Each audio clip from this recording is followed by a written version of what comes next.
Bonjour et bienvenue pour une nouvelle vidéo sur la chaîne de Rose Steinmetz. Donc aujourd'hui, je vais vous parler d'un livre de science-fiction qui s'appelle Haute-Sphère de Guy Roger Duvert. Donc c'est le tome 1.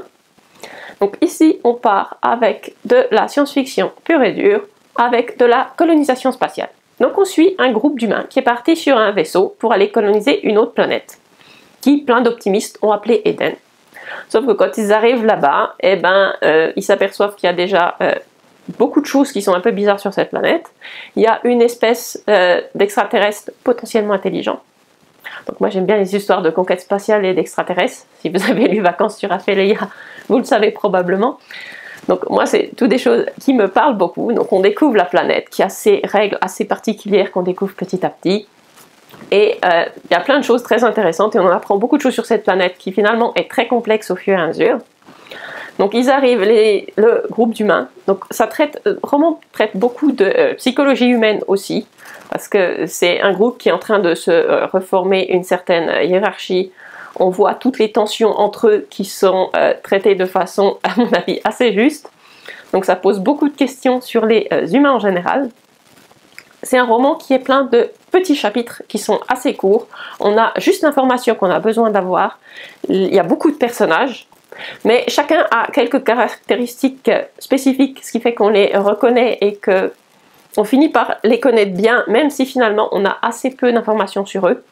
Ça fait un peu rapport scientifique, comme on a les petits points de vue de chacun qui décrivent qu'est-ce qui s'est passé pour eux. Donc ça, j'ai trouvé ça très bien, ça donne vraiment un côté très scientifique au roman, qu'on a les différents rapports des différents personnages.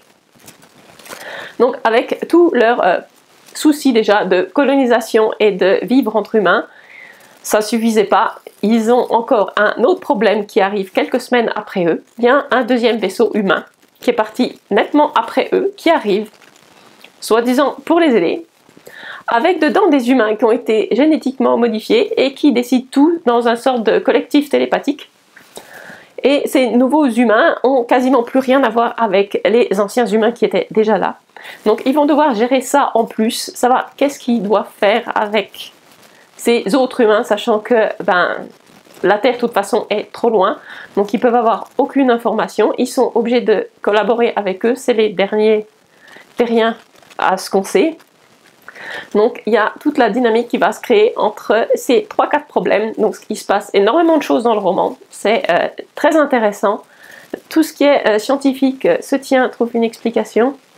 Donc j'ai vraiment adoré. Donc si vous aimez la science-fiction, la conquête spatiale ou les histoires avec des extraterrestres, je vous conseille ce livre. Le tome 1 finit un chapitre, mais on voit se profiler à l'horizon beaucoup de nouveaux problèmes. Donc ça, on verra ça sur le tome suivant. Je vous en dirai plus quand je l'aurai lu. Et je vous retrouve bientôt pour une nouvelle vidéo lecture.